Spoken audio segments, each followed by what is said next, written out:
Subscribe कीजिए हमारे channel डिफेसिस को और दबाइए बेल बटन को ताकि आपको मिल सके हमारी वीडियोस की अपडेट सबसे पहले।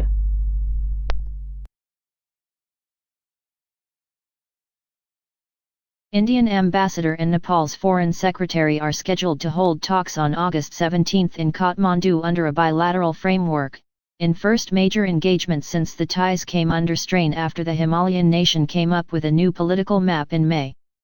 Official sources said the scheduled meeting between Indian ambassador and the Nepalese foreign secretary under an oversight mechanism is part of a regular interaction between India and Nepal. This oversight mechanism was set up in 2016 to review ongoing bilateral economic and development projects, and meets on a periodic basis, said a source. The ties between the two countries came under strain after Defence Minister Rajnath Singh inaugurated an 80 km long strategically crucial road connecting the LADAKH Pass with Darchula in Uttarakhand on May 8. Nepal protested the inauguration of the road, claiming that it passed through its territory. Days later, Nepal came out with the new map showing Lipulekh, Kalapani, and Limpi Yadhura as its territories. In June, Nepal's parliament approved the new political map of the country featuring areas which India maintains belong to it. In its reaction, after Nepal's lower house of parliament approved the bill, India termed as untenable the artificial enlargement of territorial claims by the neighbouring country. India said Nepal's action violates an understanding reached between the two countries to resolve the boundary issues through talks. The army on Tuesday said it's not conducting an inquiry into the clash with Chinese soldiers at Galwan on June 15, denying that the matter has been looked into by senior officers led by Lieutenant General B.S. Raju, the 15 Corps commander. It is reiterated that the facts of the article are incorrect and no court of inquiry has been ordered by the Indian Army as referred to in the article, stated Army spokesperson Col Aman Anand in response to an article published in this newspaper on Tuesday. The spokesperson added that the report has attempted to sensationalize the Galwan Valley incident by publishing uncorroborated facts. ET had reported that the Army concluded an inquiry into the Galwan clash in which 20 Indian soldiers lost their lives. As per precedents, inquiries are conducted into major incidents by the armed forces, especially in which lives have been lost. The process is undergone to ascertain if there had been any lapses or oversight. The Army had, for instance, carried out a court of inquiry into the 2016 URI incident in which 19 soldiers were killed in a terror attack.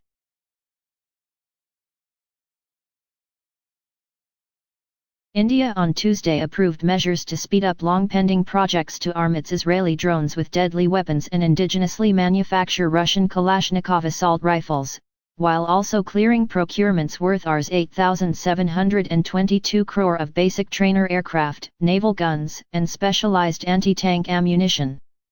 The decision by the Rajnath Singh-led Defense Acquisitions Council to fast-track the almost decade-old proposal to arm the Israeli Heron drones, in particular, is significant since it comes amidst the ongoing military confrontation with China in eastern Ladakh. Sources said Project Cheetah to upgrade the Heron unmanned aerial vehicles with laser-guided bombs, air-to-ground anti-tank missiles and other precision-guided munitions as well as advanced reconnaissance capabilities will cost over Rs 3,500 crore.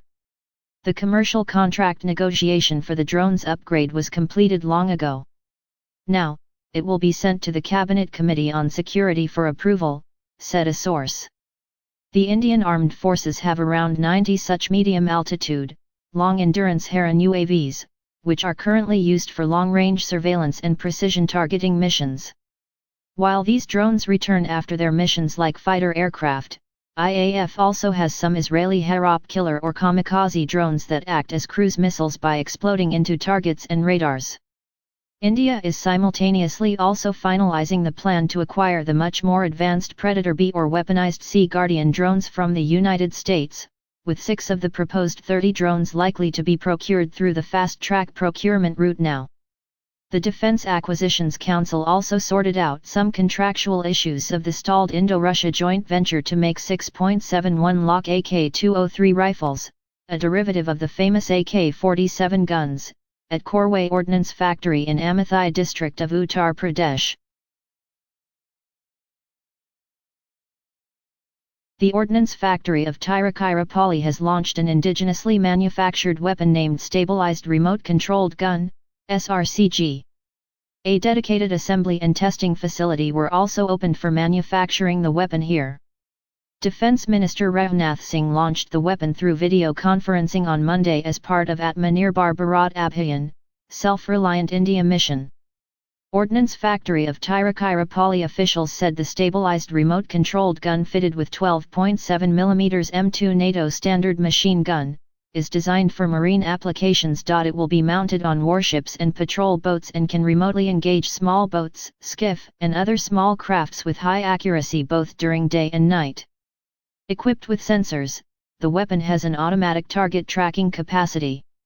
The gun can be fired manually even in case of malfunction, C. Arya Sakthi, Works Manager, Ordnance Factory of Tiruchirappalli told TOI. At an estimated cost of Rs 2.8 crore, the assembly and testing facility produces the weapon for Indian Navy and Coast Guard. The indigenous manufacturing will save Rs 167 crore, officials said. The new weapon will provide a business opportunity for Rs 255 crore per annum for the next 4 years to OFT and other sister factories. While the gun will be manufactured in Trichy, a contract is placed by Integrated Headquarters, Ministry of Defense on Elbit Systems, Israel for transfer of technology for stabilized remote-controlled gun. The Defense Ministry on Tuesday approved military procurement worth Rs 8,722 crore including 106 basic trainer aircraft for the Indian Air Force, officials said. They said the basic trainer aircraft named HTT-40 will be procured from state-run aerospace major Hindustan Aeronautics Limited, HAL. The procurement proposals were approved by the Defence Acquisition Council, the Defence Ministry's highest decision-making body on procurement. The meeting was chaired by Defence Minister Rajnath Singh. In a statement, the ministry said the Defence Acquisition Council also accorded approvals that are likely to speed up the procurement of AK-203 rifles and unmanned aerial vehicle, UAV, upgrades. Under the UAV upgrade project, the government is likely to arm some of them with laser-guided bombs and precision-guided munitions. On procurement of basic trainer jets, it said the certification process for the HTT-40 aircraft of the HAL is underway. Post-certification 70 basic trainer aircraft will be initially procured from Hindustan Aeronautics Limited and balance 36 after operationalization of HTT-40 fleet in Indian Air Force, it said in a statement. It said the Defence Acquisition Council also approved procurement of an upgraded version of Super Rapid Gun Mount, SRGM, which is fitted as the main gun on board the warships of the Indian Navy and the Indian Coast Guard. The upgraded version of SRGM has enhanced capability to perform against fast maneuvering targets like missiles and fast attack crafts and increase the maximum engagement range, the ministry said. It said the DAC also approved procurement of 125 mm APFSTS, armor-piercing fin-stabilized discarding sabot, ammunition for Indian Army as a design and development case. The ammunition being procured will have a 70% indigenous content, it said. 2 light combat helicopters, produced by Hindustan Aeronautics Limited, have been deployed in the Ladakh sector to support the Indian Air Force at short notice amid the border row with China along the line of actual control, Hindustan Aeronautics Limited said in a statement on Wednesday. It is the lightest attack helicopter in the world designed and developed by Hindustan Aeronautics Limited to meet the specific and unique requirements of Indian Armed Forces, reflecting the crucial role of Hindustan Aeronautics Limited in Atmanirbhar Bharat, said Hindustan Aeronautics Limited Chairman R. Madhavan. The light combat helicopter figures on the government's negative import list that seeks to ban the import of 101 different types of weapons, systems, and ammunition over the next 5 years. The state-run aircraft maker is expecting an order for 15 light combat helicopter by the year-end, 10 for the Indian Air Force and 5 for the Army. The Indian Air Force and the Army together need 160 light combat helicopter. The deployment of the twin-engine Hindustan Aeronautics Limited in the Ladakh sector is symbolic in nature and an acknowledgement of the potential that the platform holds, but it is yet to be fully weaponized to meet the IAF's requirements, people familiar with the Light Combat Helicopter program said. The Light Combat Helicopter holds a lot of promise but is not really capable of carrying out missions in its current configuration. It lacks anti-armor and air-to-air weapons. That's work in progress, the officials said. The Light Combat Helicopter is equipped with 70mm rockets and a chin-mounted cannon. The Light Combat Helicopter may not be carrying its full weapons load as of today, but when the weapon integration is complete, it will prove its worth, said Air Marshal KK Nawar, RETD, Director General, Center for Air Power Studies. During a visit to the LADAKH sector last week, IAF Vice Chief Air Marshal Harjit Singh Arora flew in one of the two light combat helicopter from the Daulat Beg Oldi Air Base, near the contested line of actual control.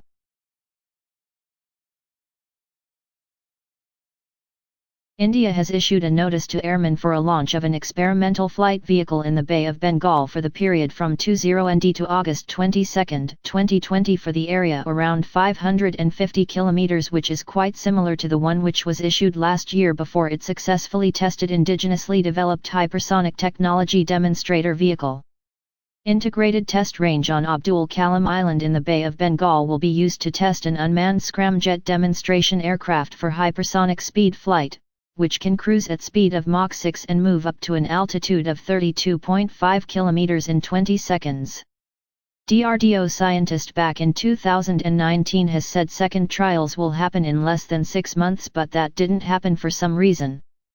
Hypersonic technology demonstrator vehicle is mounted on an Agni-I missile platform, but some reports hint that the last in the missile test, Agni-I missile did not perform as required, leading to partial success, but other reports dismissed claims of partial success as rumors and claimed that the missile was successfully launched and the data collected will be analyzed to validate critical technologies.